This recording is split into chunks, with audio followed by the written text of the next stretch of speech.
cha, bum, bum.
Cha, cha, cha.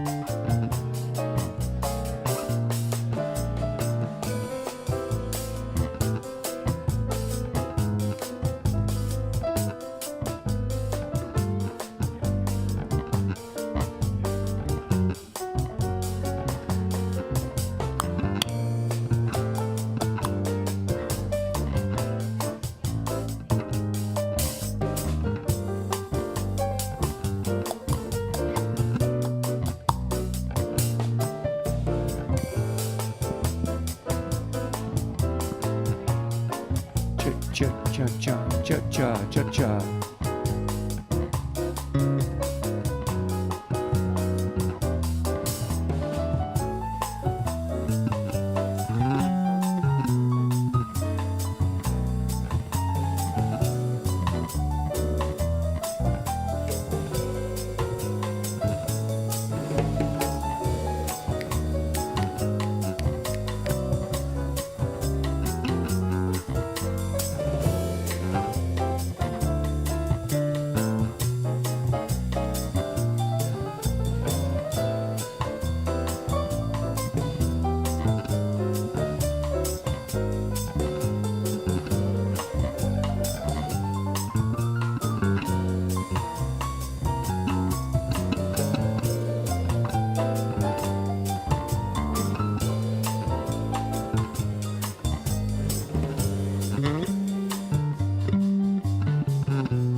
bless the earth for us, our mother.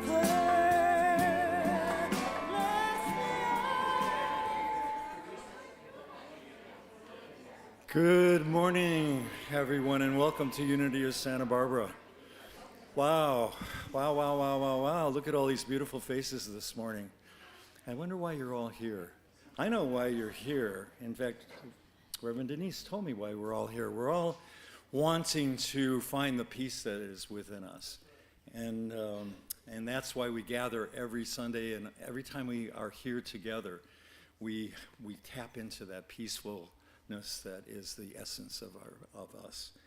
So this morning, we are blessed to have a speaker, Reverend Larry Schelling. And we also have Reverend Denise Schelling. And I think that's why some of you are here today. For those of you who don't know, Reverend Larry was our senior minister back in the, not that far back, in the 2010s. You know, they talk about, 3 years ago was ancient history. But so welcome to you. We also have our wonderful Shantiz. It's been a while, Sean. Thank you for being here. And our terrific band, John Douglas on piano, Randy Tico, and our favorite drummer, Renee Martinez.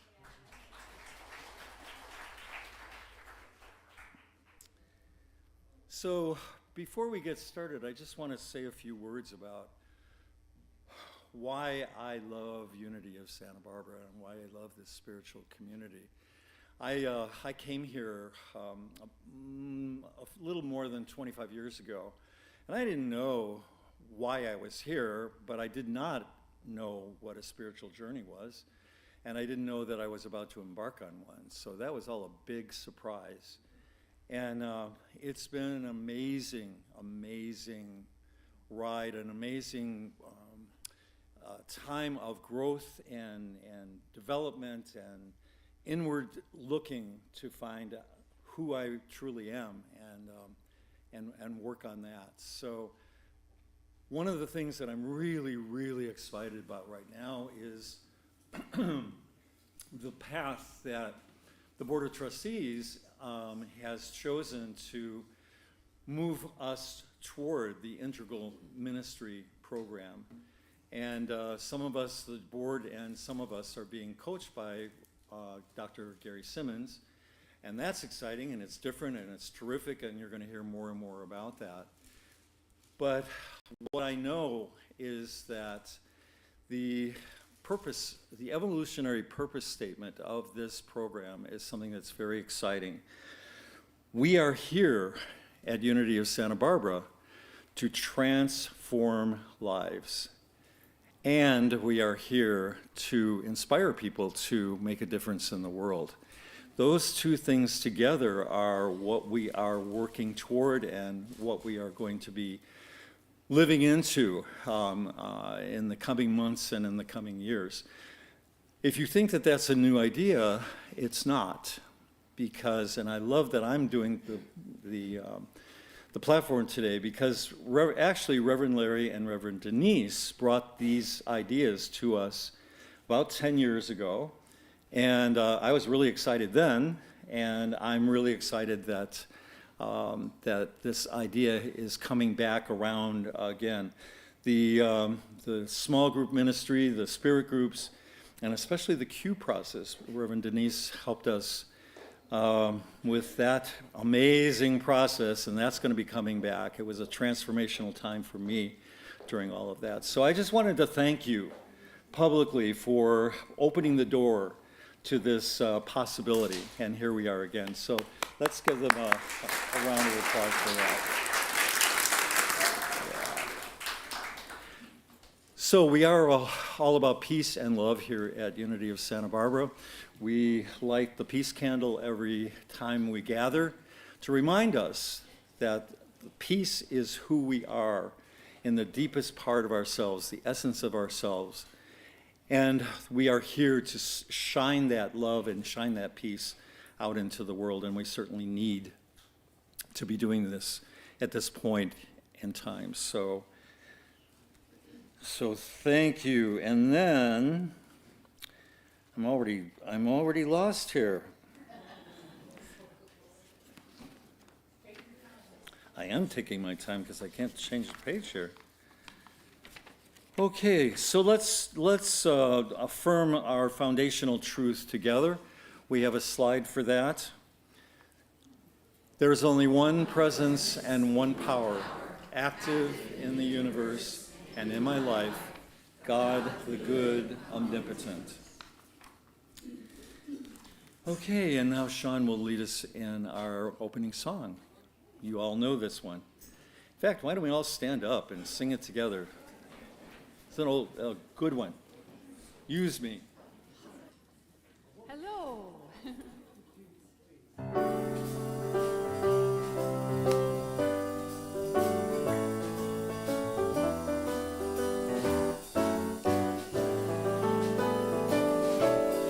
Use me, oh God, I stand for you, and here I'll abide as you show me all that I must do. Yeah. I used to think that God was a son, God is the Son, but God's so much more than the earth or the stars or all of creation. God is creator, all and all, needing us to shine His light as me, as you. Let me hear ya. Use me, oh God, I stand for you, and here I'll abide as you show me all that I must do. Show me all that I must do. Show me all that I must do.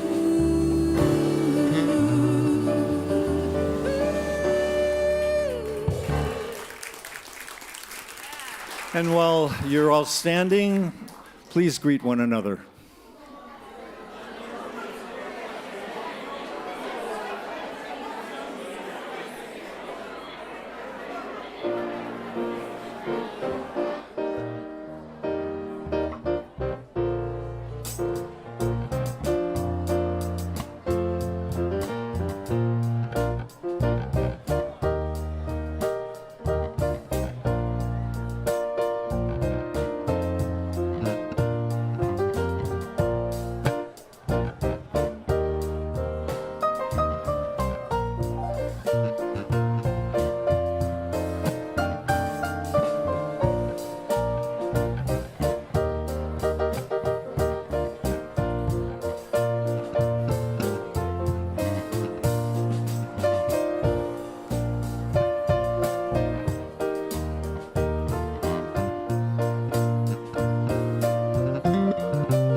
Okay, let's wind down and sit down.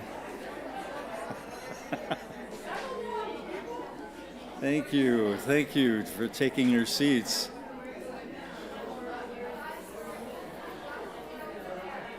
There's exuberance here today, or I might say there is zeal here today.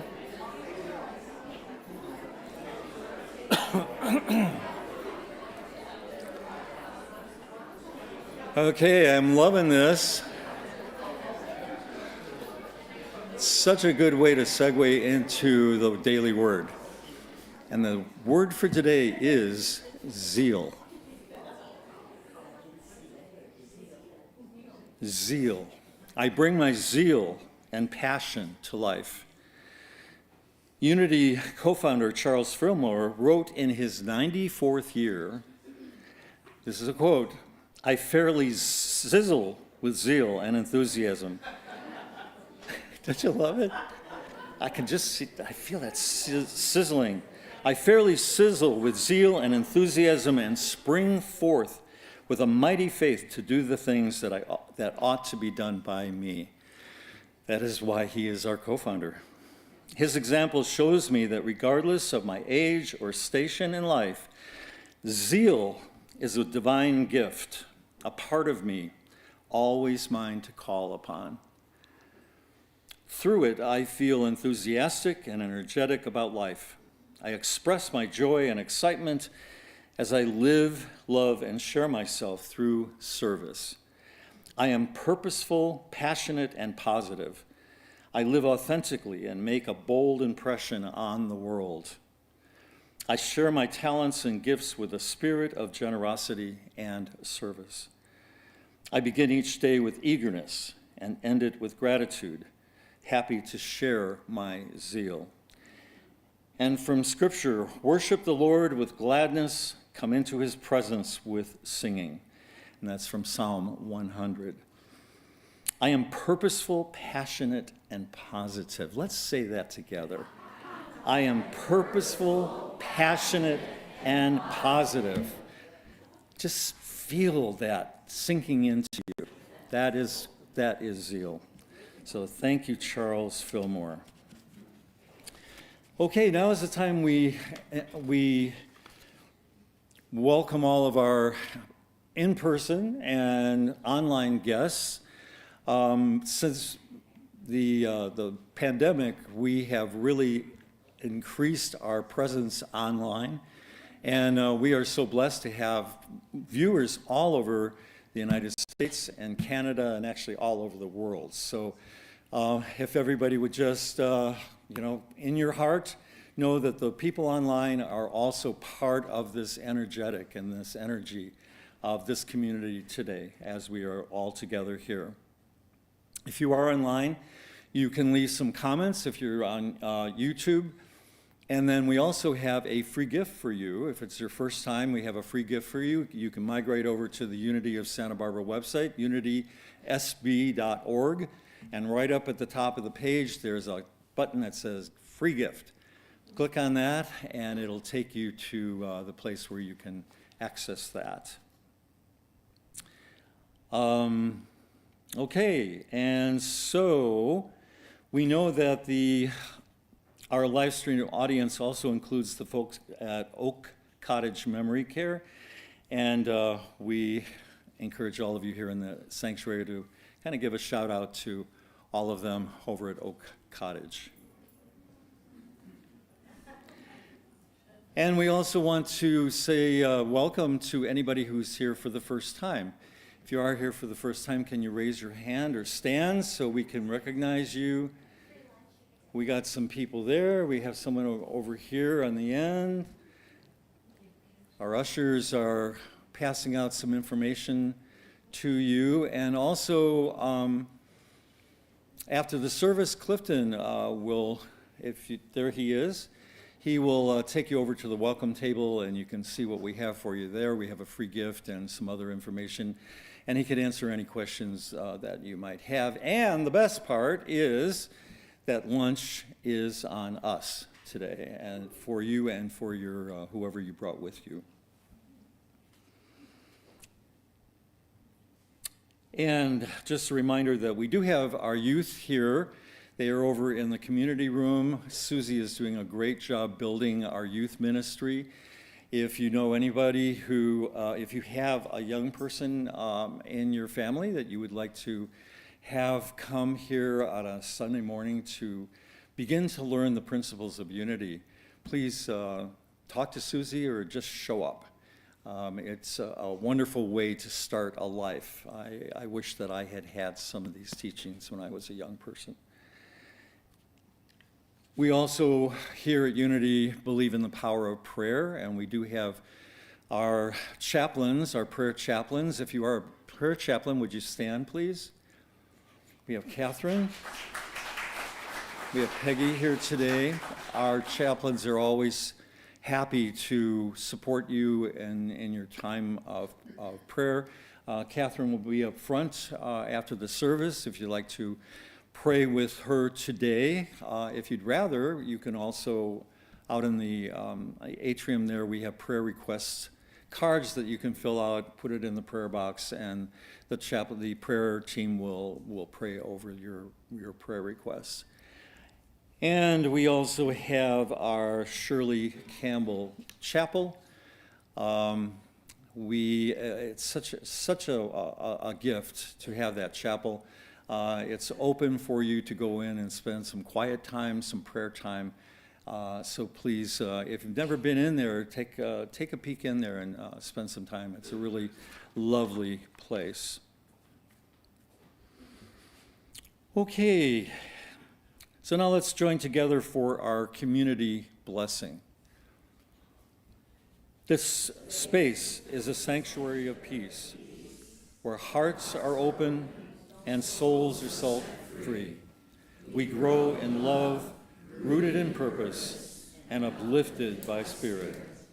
Bless Unity of Santa Barbara today, tomorrow, and always, in all ways.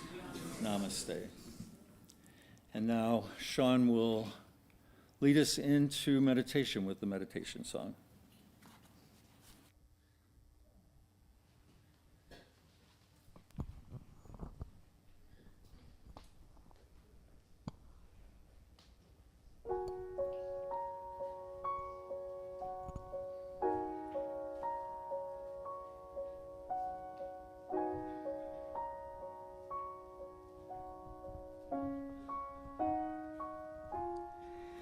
Days pass, years vanish, and we walk sightless among miracles. God, fill our eyes with seeing, our minds with knowing. Let there be moments when the lightning of your presence illuminates the darkness from which we walk.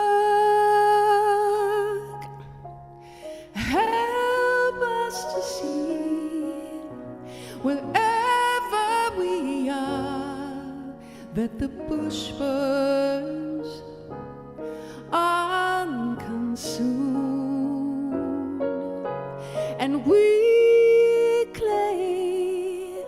touched by God, we'll reach out for holiness and exclaim in wonder, how filled with awe is this place, and we did not know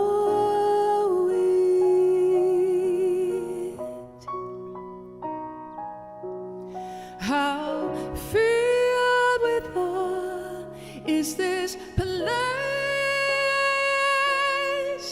and we did not know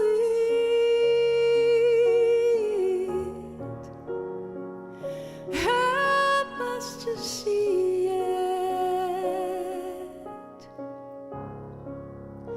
Help us to see it.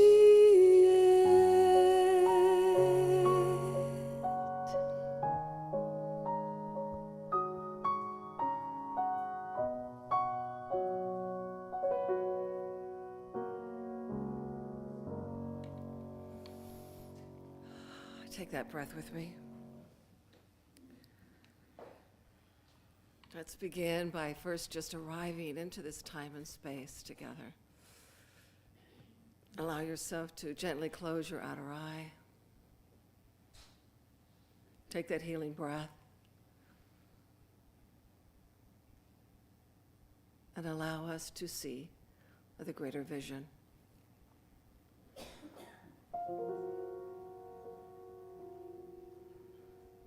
Take that beautiful breath, inhaling the presence of all that is, and exhaling any effort, leaving just presence and love. And allow your body to completely rest in this space. Right now, there's nothing to fix. There's nothing to change. Days pass and years vanish. And yet, here you are.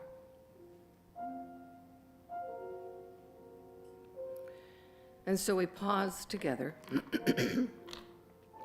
aware that we are living in times of great intensity,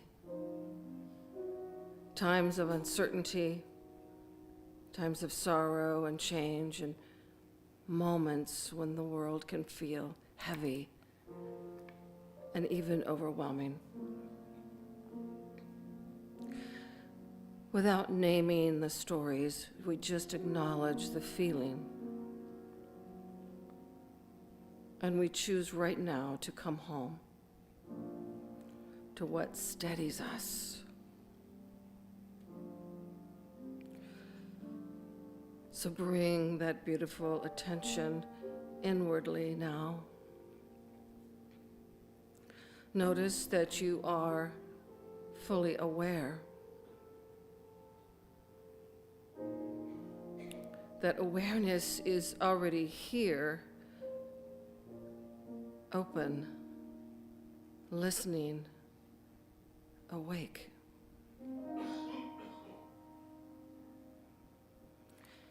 You don't have to create this awareness.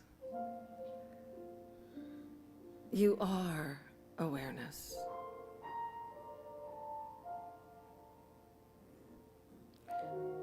So rather than resolving to fix life, we pause and recognize life itself. Life is breathing you. Life is sensing through you. Life aware as you.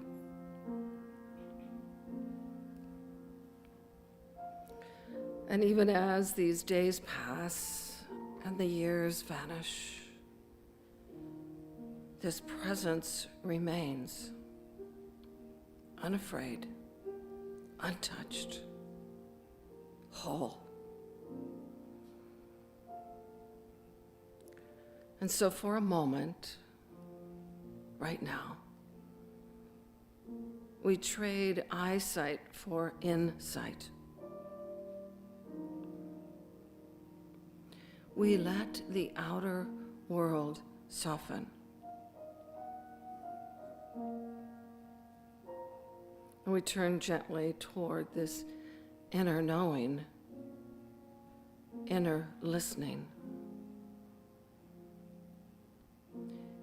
Not listening for answers, but listening as stillness.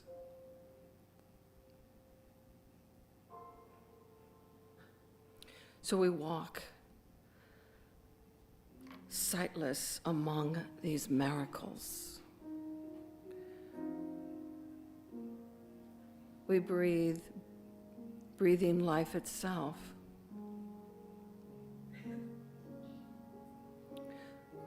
This heart is faithfully beating, just as this moment is quietly holding us.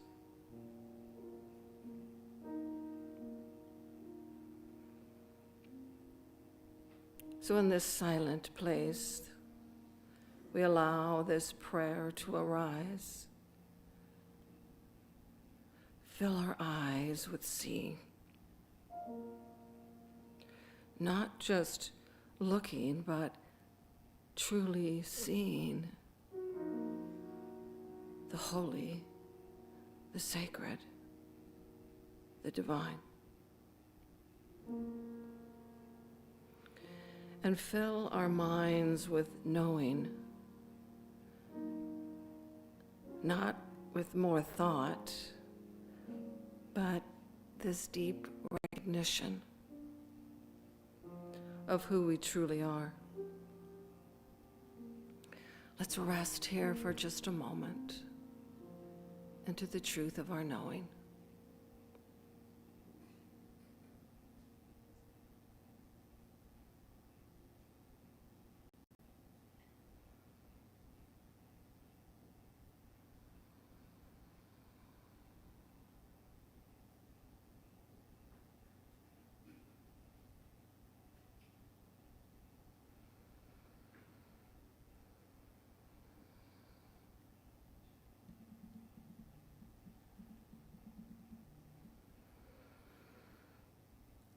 And so wherever you are, this room, this body, this breath, the bush burns unconsumed.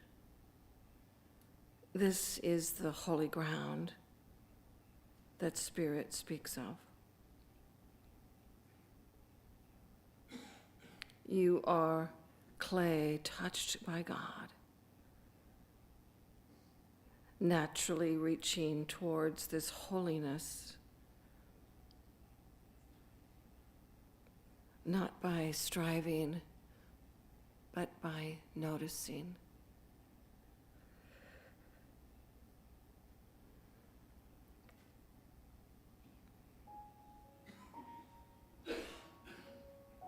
You are awake. You are present. You are here. Unity reminds us that the Christ within is revealed, not achieved. So we affirm, I awaken to the truth of who I am. I rest in the life that lives me.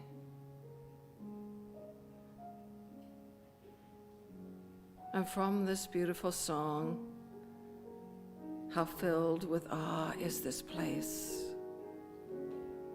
And we did not know it.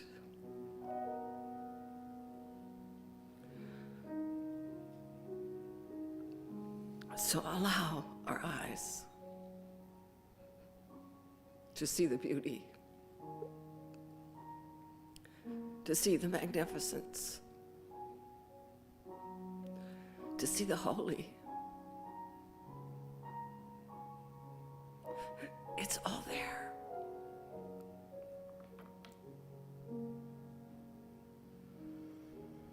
So we take that holy breath, returning to this time and space, remembering that we're not waking up from life, but we're waking up as life, steady and aware right here, right now. And we know we will be whatever is needed to bring heaven to earth. We will be what tomorrow demands. We trust. God is here. God is now. We let it be so. And so it is. Amen.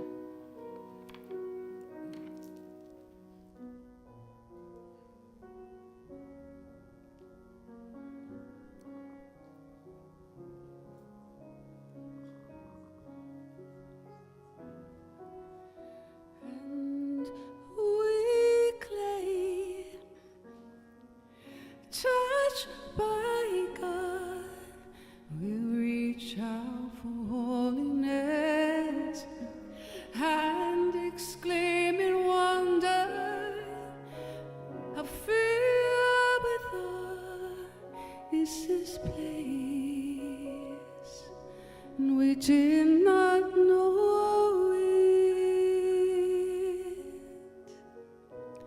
I feel with awe is this place.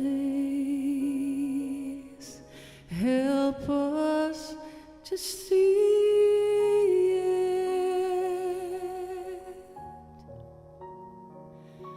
Help us to see it.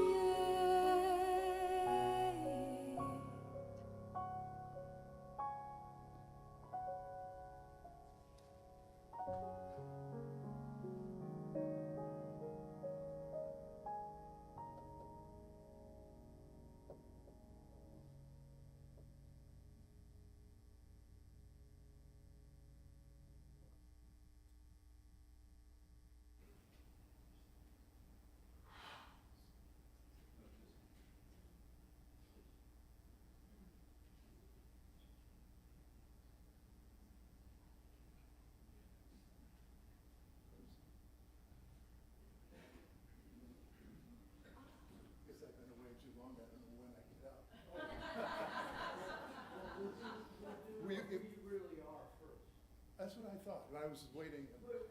Have you ever said, I was in a trance. What can I say? My goodness. So beautiful, Denise. Thank you. Just hold that space.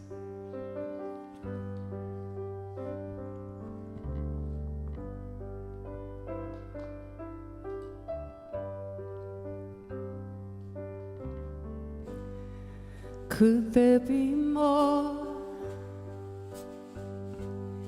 to this life we call mine than a journey through space or a storyline?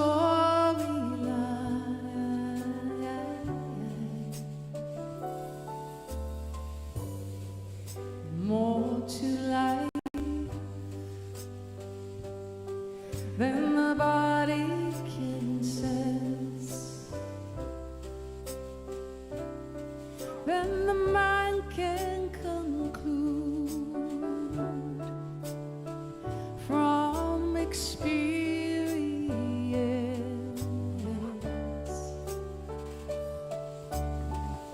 Just who we are, begin with breath, end on form, or end with death. Strip away these roles, these names, and tell me what remains. Who you really are,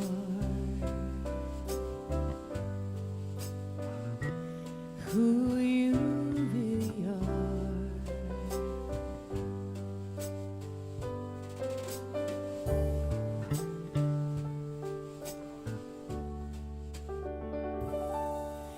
We measure success by the things we accrue, or the bonds that we form, and the deeds we do.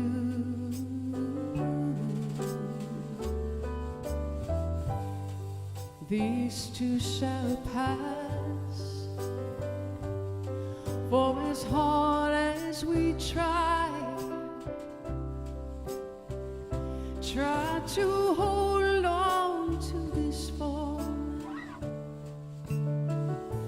yet the form will die.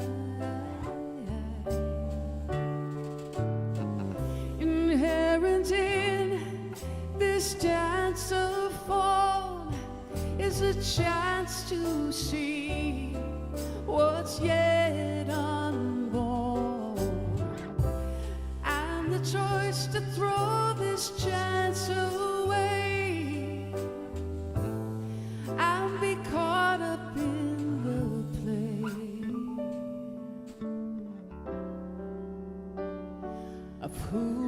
think we are, who you think you are.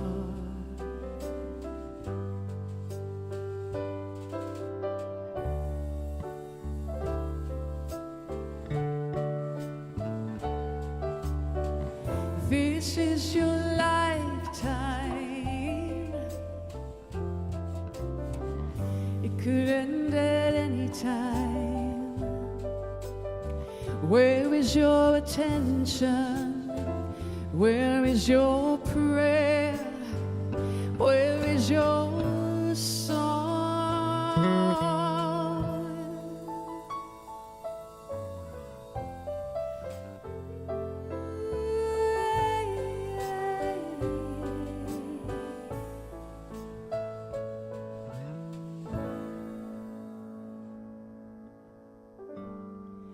In a fortunate life comes a call to be free from the cycle of bondage and this identity.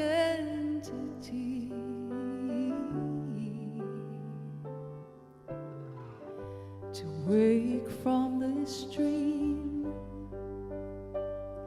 and finally realize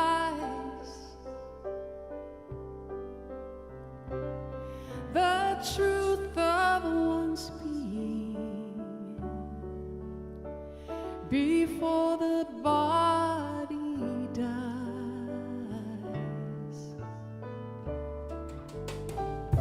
So before the final scene is past, we see the screen on which it's cast.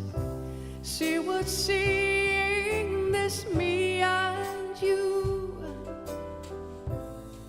and then you will see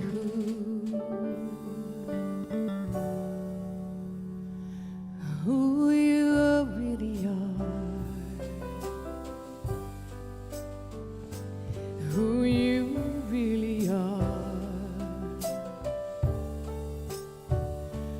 who you really are, who we really are.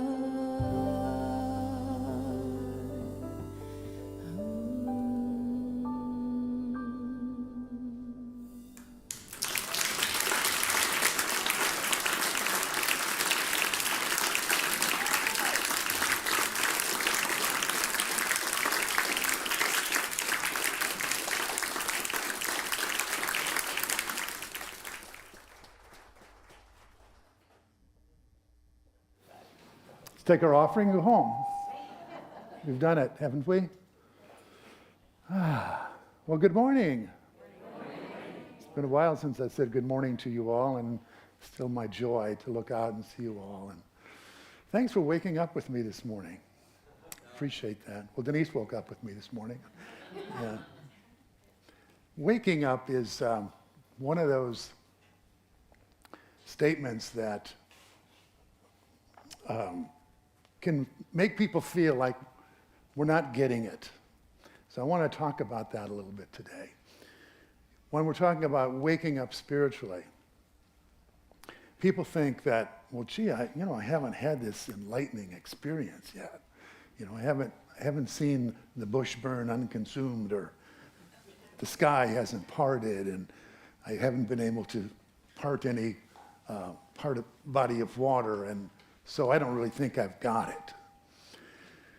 So we chose this song this morning because if you don't hear anything that I say and none of it makes sense, which sometimes happens because it makes sense in here and then when it comes out, it doesn't, then the words of that song really say it all. It's really, waking up is nothing more than reclaiming your original identity. Not the one that was put upon you by those who, in their well-meaning way, raised you and to function in the world, which is actually quite practical. But somewhere along the line, our original spiritual nature gets obstructed, it gets covered over by this understanding that we're human beings, and we have these stories about, our origin story, which is, we were born on such and such a date, and we have these parents, and they're lovely. We love our parents, and as we're going through life, we're taking on more and more sort of layers of identity. So then now, first of all, you're told what gender you are, right? And of course, if you don't like that, you can change it today if you want to. So that's a possibility. And then you're told, you're smart or you're talented. You begin to identify with who you're told that you are. And little by little, you take on more and more of these images of yourself. And we lose this essential knowing of who we really fundamentally are. So today, hopefully by the end of this little talk, I'm going to take you through a process. And that process is going to be a bit of a deconstruction process or an unlayering process, so that maybe we can, if you haven't already, you can get a glimpse of your original nature. Because if you don't get that, then everything you've accomplished in this lifetime will pale in comparison to what it would feel like for you to regain that connection with your authentic, spiritual, sacred self. Is anyone up for that? Yeah. Okay. So, I think that just sort of needs to be said because, like, what was it, when you had speech class, you were told, tell them what you're going to tell them, and then tell them what you told them. And so this sort of falls in that category of letting you know where we're going, because if I go down some bunny trails, which, hello, I do that, and I don't find my way back, just remember what I just said, okay? All right. So one of the things I like, and if you've been familiar with my talks in the past, I love paradox. And if you're trying to understand Scripture, it's really good to have a love affair with paradox. Paradox is basically when one statement seems to say one thing, and yet it also entertains another possible meaning. And Jesus had a whole bunch of them, The first shall be last, those will give, it is in giving that you receive, stuff like that, right? So there's one that sticks with me, and it has a lot of application for the world today. He said, there will be trials and tribulations in the world. Be of good cheer. What? I get the first part, right? But be of good cheer? So you could just write Jesus off on this one. You could just say, oh, he's this theological kingpin, he's living in La La Land. But the truth is, if you really know, Jesus was amongst the people. So he wasn't ignorant of what was going on at the time. And I wrote some of this down so that it would sound better than coming out of my memory. He said he knew about suffering, right? He knew about human suffering, and he was a compassionate presence. He lived in a politically volatile period under Roman occupation. You probably knew that part. Extreme economic inequality, frequent acts of riots, heavy Roman military presence. Roman soldiers roaming the streets, and they had the right to take your property and take your life, in fact. Widespread instability. This was the time in which he said this. Resentment against oppressive rulers was going on at the time. Unjust systems fueling calls for liberation and divine intervention. Jesus did not make that statement because it was a time of peace and prosperity. He said, be of good cheer. Now we gotta define that, because when maybe the translation from the Aramaic was not so good, because when we think of good cheer, we think of, yay, everything's good, celebrate. And what he was talking about is something much more fundamental to who and what we truly are. He was talking about not a mood like, if I get what I want, then I'm happy. You know, that kind of joy, that sort of conditional joy, right? He was talking about a ground, not mood, ground. A ground of well-being, a ground of equanimity, a ground of all is well. Even in the midst of all is hell, all is well. Well, how can that be possible? Well, it's not possible when we're living on the surface, when we're living according to the appearances in our life.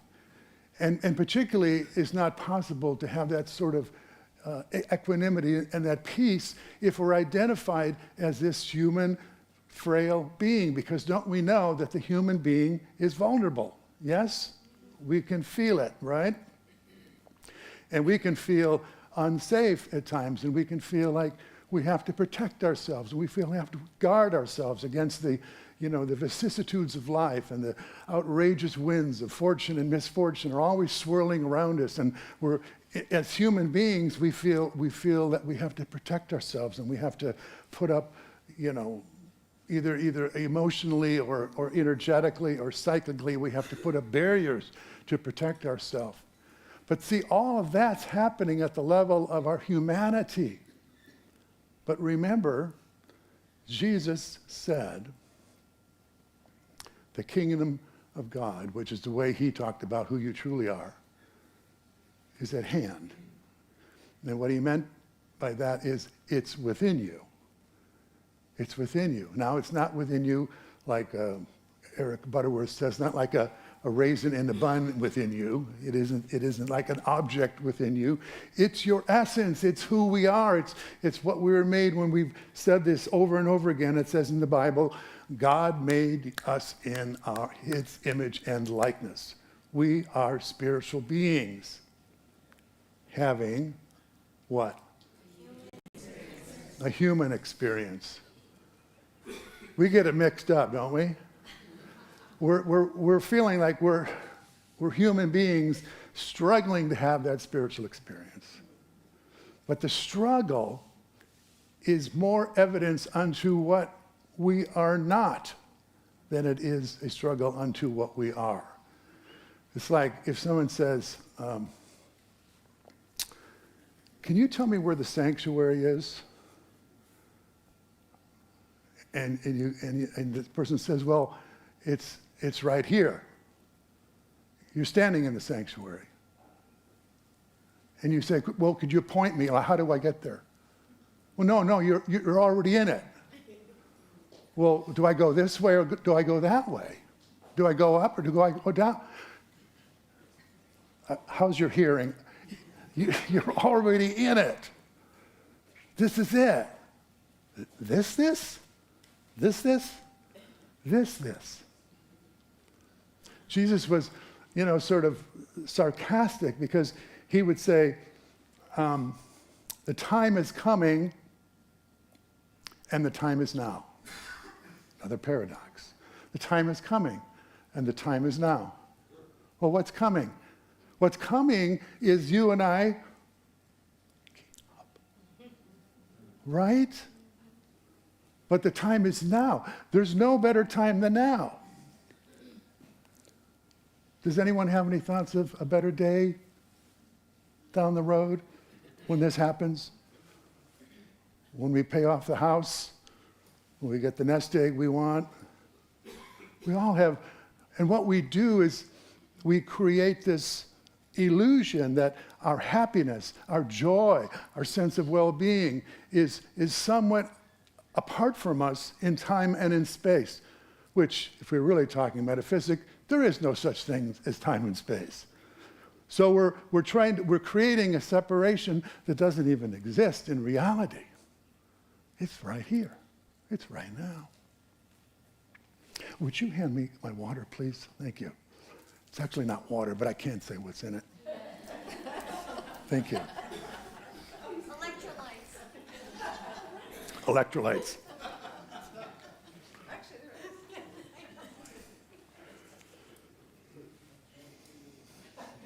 I never really know what I'm going to say, and that hasn't changed in all these years.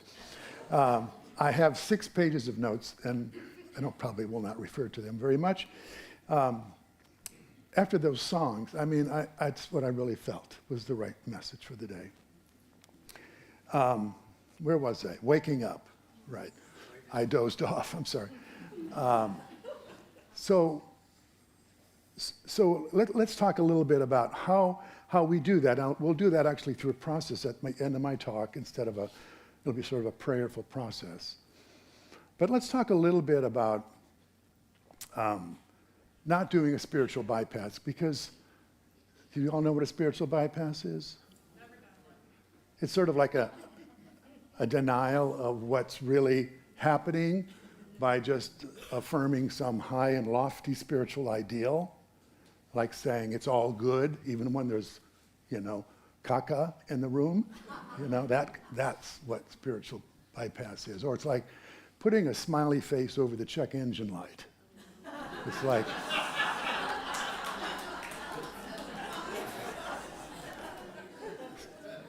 some of us have been on this path for a while, have a low tolerance for that kind of thing, right? We understand that we can always go higher in our thinking and in our perception of life, but at the same time, we don't want to feel like we're ignoring the relative reality in which we live as human beings. Would you agree with that? So it's sort of like, how do you sort of hold both of these ideas? The idea that the ultimate truth is that we are whole and complete, and our well-being is established as spiritual beings, and then there's still crap going on in the world, and we have relationship issues, and we have financial issues, and we have other things that challenge us as human beings. And then if it gets really difficult, and you might find corollaries to what's happening now, I don't know, you become very concerned for humanity, the planet, let's say. And you say, well, what good is all these spiritual teachings when we have very real problems here? And there's some real risks here, it seems like. So what I try to do, of course, I'm a human being, and I can get lost in the anxiety of all of that like anybody. But when I'm in my right mind, I look to the masters who have confronted this before. Of course, Jesus, I've already mentioned, he, in the midst of trials and tribulations of the Roman oppression, he was proclaiming peace. Martin Luther King, we just celebrated his birthday, and he, on the night that his home was bombed, his supporters were enraged, and they came to his home, and they were carrying weapons. And they said, let's go. Let's exact this can't continue to go on. We need to push back, fight back. And Martin Luther King, who I believe knew who he really was in his heart of hearts, he may not express it the same way we did, but I think he had awakened to something deeper and truer than that reactivity that most of us understand. He said, get the words for you.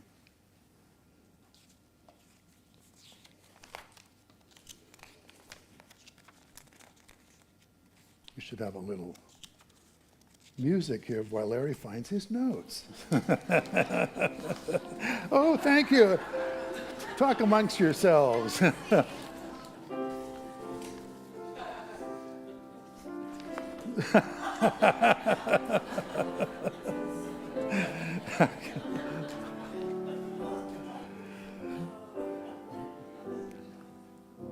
Oh, thank you.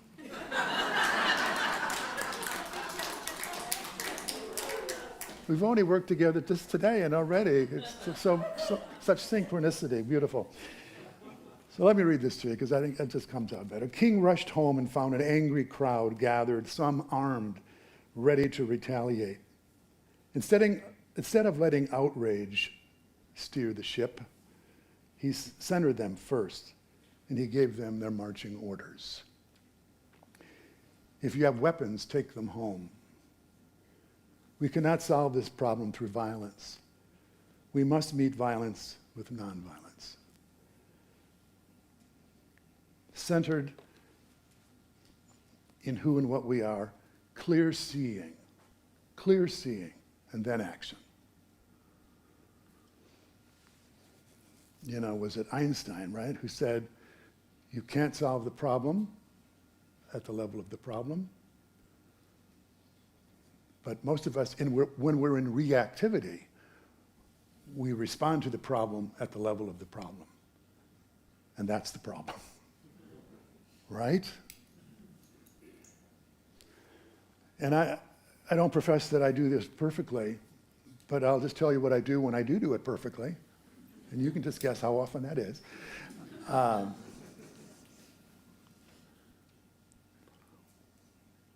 Let me just share a little personal story here. When I just see Denise over there, I always feel like authenticity, tell it like it. So we've been together forever. I think it's coming up on 50 years soon. But we get along pretty well. But the reason we're still together, I think, in large part, is because we've learned that there are times when you should not try to solve your relationship problem at the level at which it was sourced. But the other day, I'll tell you just a little side story. So since I retired from ministry, and Denise has retired recently too, so congratulations. Yeah, really great. So now we get to practice this every day with each other, which is great, and we love it. So I've been trying to figure out how to take an underfunded nest egg, right, and make it into enough for retirement. And so I have been doing some rather aggressive investing.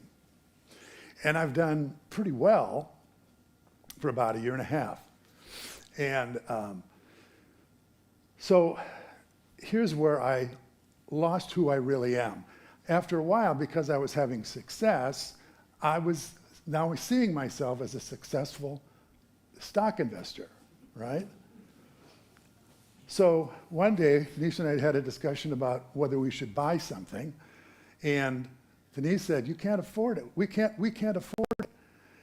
And I bristled because I now was in close contact with the abundance gods, and I had acquired this powerful knowing of plenty, and I had the numbers to prove it. And so I retaliated. I said, "How do you know what we can afford?" We had an argument, shall I say. And she said, "Well, and Denise is right to think, well, our history hasn't been all that great with money, so I can't just like erase that because you've had 15 months of successful investing." But see, the point of it was, the reason I got so angry was because I had developed this new identity. And then when somebody challenges it, then you need to defend it. We all do this, right? We consider ourselves, I'm a good, even like I'm a good mother or I'm a good father, and then someone challenges it. Someone says something like, "How come you left your kid, after school so long?" And what are you talking about? I'm a good mother.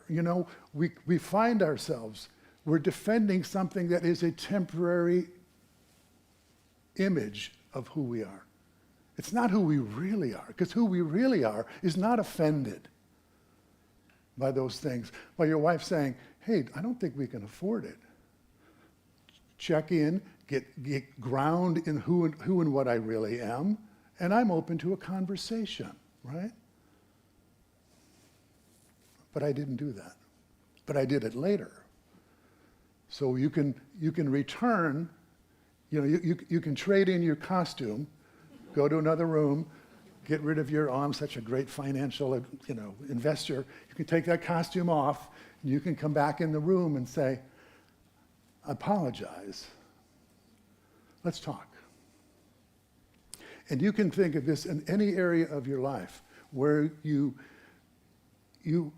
all of your arguments and your defensiveness and everything else is to defend something which is actually ultimately not real. It's temporary. And when we go through this practice at the end of my talk, you'll see how that's true. If you're not feeling it right now, you realize that Course in Miracles says something. It says, enlightenment is but a recognition. It's not a change at all. See, a lot of people say, how do I become enlightened? It's not a change at all. It's actually all the changes has happened up until you lost awareness of who and what you are. Changes are things of the past. Changes are when you have been transformed by your environment, by your upbringing, by the conditions of your life. You have molded and shaped yourself in order to conform with the life that you have. And that's okay, because we sort of all have to do that to a certain level to function at this plane. But if we lose this essential knowing of who and what we are, then we're going to suffer. Because all those things of who and what we think we are subject to change, are they not? They're subject to change. And the ravages of time on the body and the ravages of economic ups and downs on our finances and anything else that we define ourselves as, it can come under attack or erosion or decline. So it's really important, whether you're young or you're old, to wake up. I'm going to tell one more story, and then we'll have this little time together.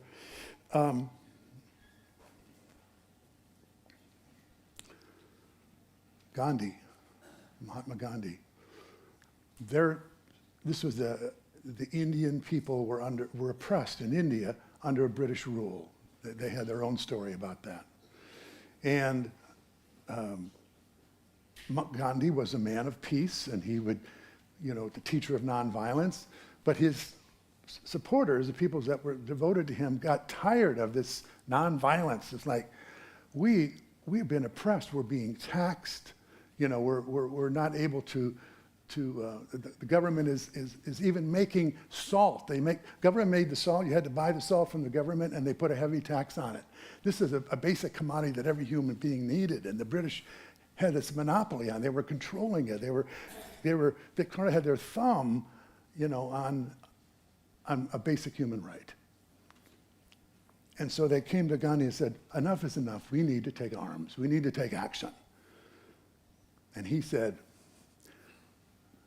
this is what you hate about spiritual people. Let me go meditate for a while.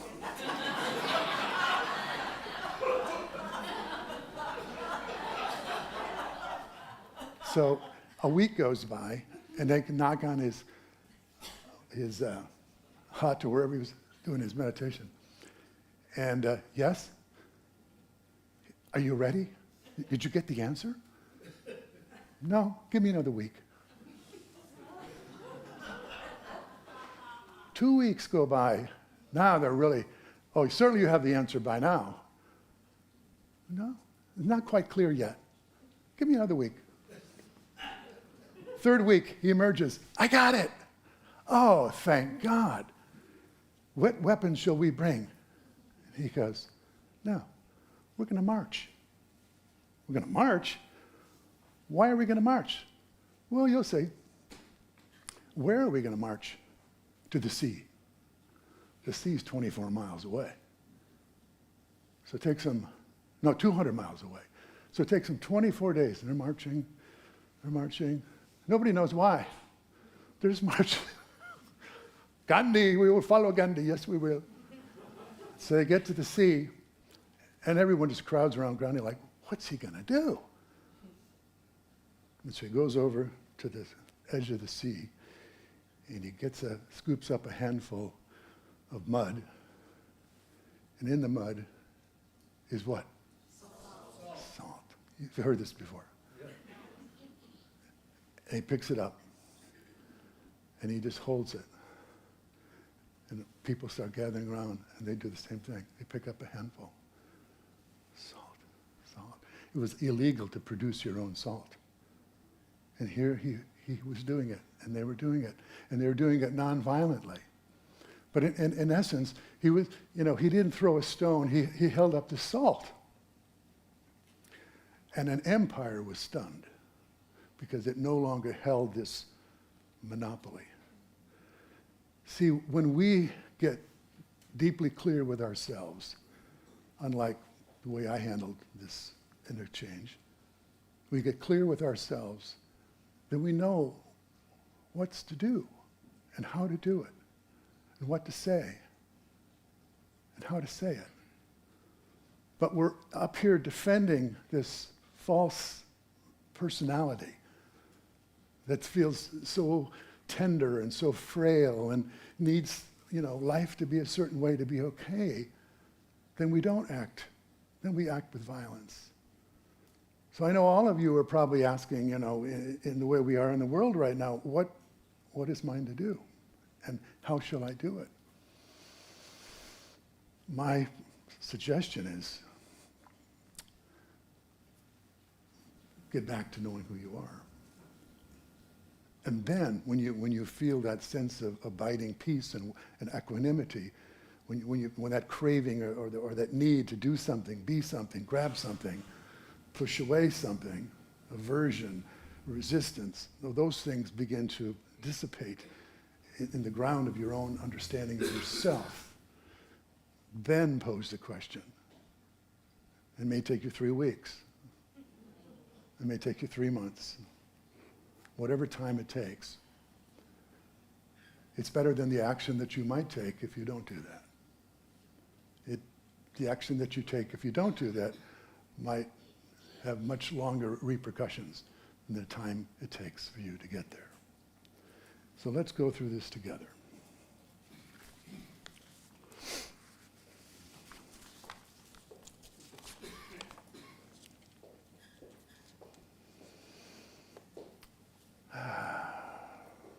So I just invite you to close your eyes or do whatever you do when you want to connect with yourself. Just sit as you are. Unclench whatever might be clenched, if there is anything. And now take one slow breath in. And let it out. Take another breath in. And slowly exhale.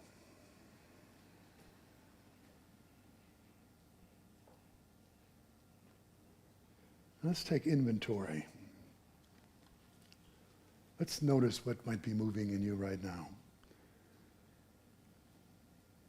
The body, of course, sensations. Maybe there's some tightness or some ease, warmth, maybe fatigue.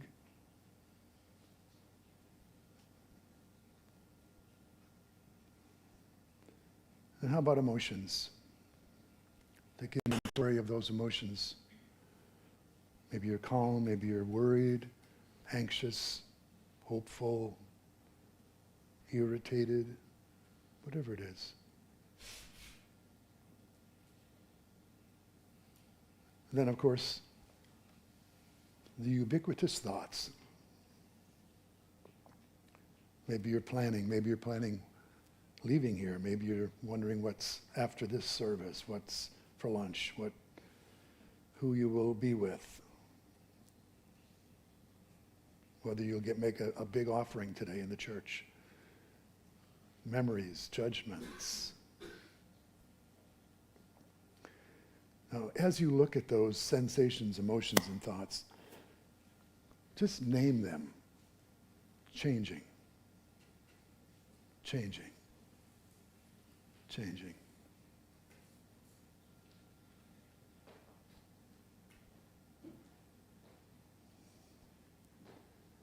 Now ask inwardly, not for a thought answer, but for a noticing. What is aware of all this change?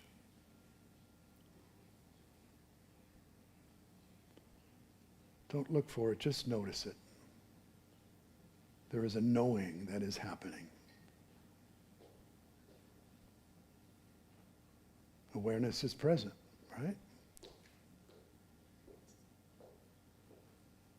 And separate content from the space. See the difference between the clouds, which are the thoughts, the emotions, the sensations, and the sky, the awareness that they move through. The clouds are real, they're just not permanent. The sky, though, doesn't get wet.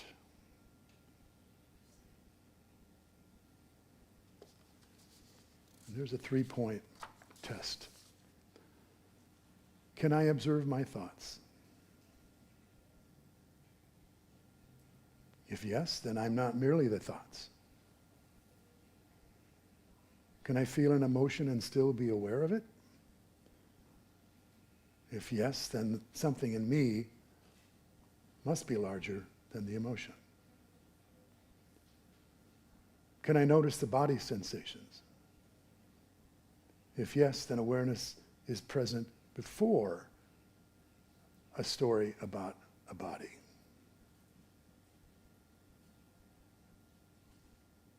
Now rest your attention in the simplest sense of all. I am. Not I am this or I am that. Just the bare fact of being. Let it be. Let it be wordless for a few breaths. Let it reverberate.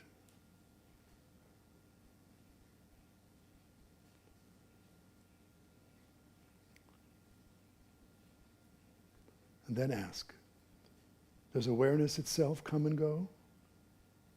Or do experiences come and go in awareness? And if you look closely, you'll see experiences change.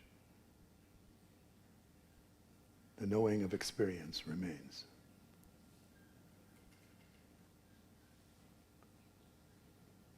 Now bring it back to your life and ask one practical question. What is the next loving, wise step? Without hurry, without heat. That's truth first, action to follow. Truth first. Truth of being. In the Tao it says,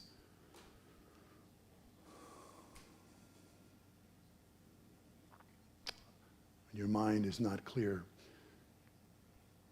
like muddy waters settling in a glass, let the muddy waters settle until the mind is clear and right action arises of itself.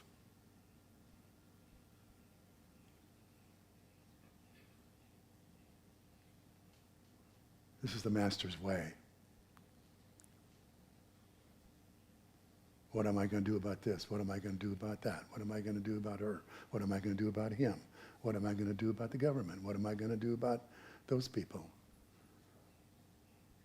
Those are caring thoughts and questions.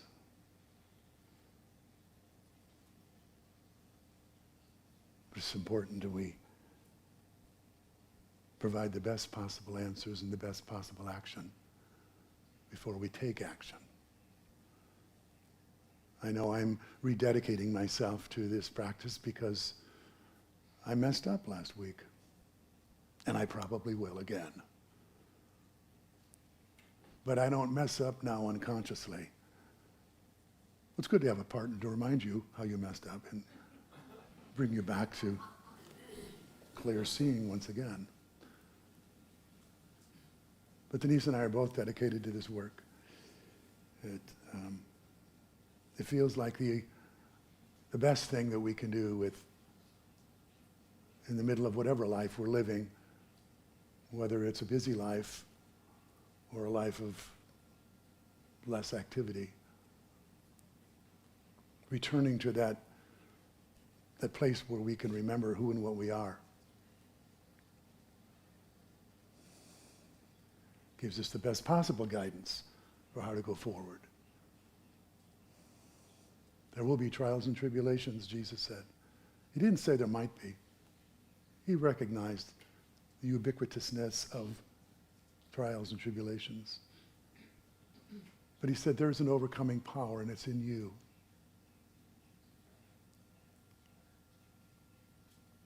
Nothing real can be threatened, and nothing unreal exists. That's the truth. Therein lies the peace that we've all been looking for. On earth, as it is in heaven. Amen.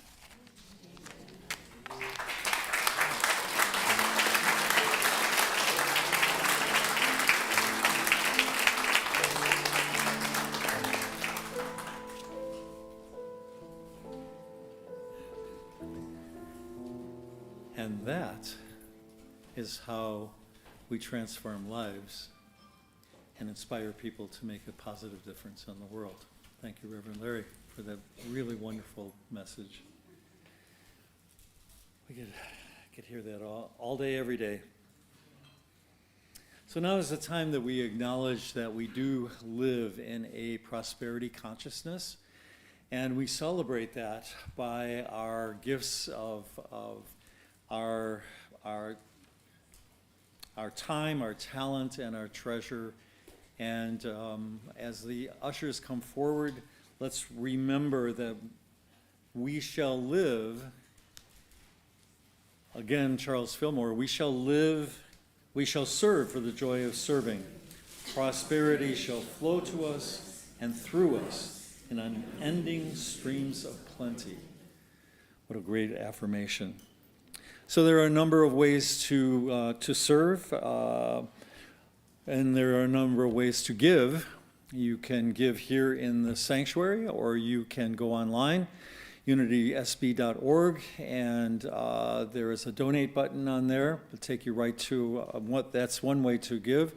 Also, if you're watching this online through YouTube, you can migrate over to our website, and then in the comments section on YouTube, there are links to PayPal and to Givelify.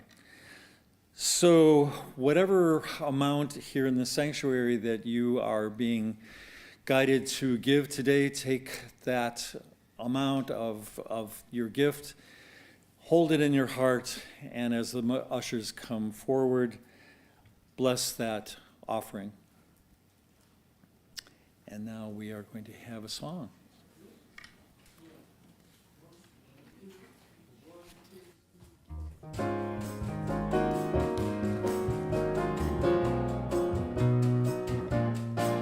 Like a long, lonely stream, I keep running towards a dream, moving on, moving on. Like a branch on a tree, I keep reaching to be free, moving on, moving on. 'Cause there's a place in the sun where there's hope for everyone, where my poor restless heart's gotta run. There's a place in the sun, and before my life is done, gotta find me a place in the sun. dusty road. I get weary from the load. Moving on, moving on. Like this tide troubled earth, I've been rolling since my birth.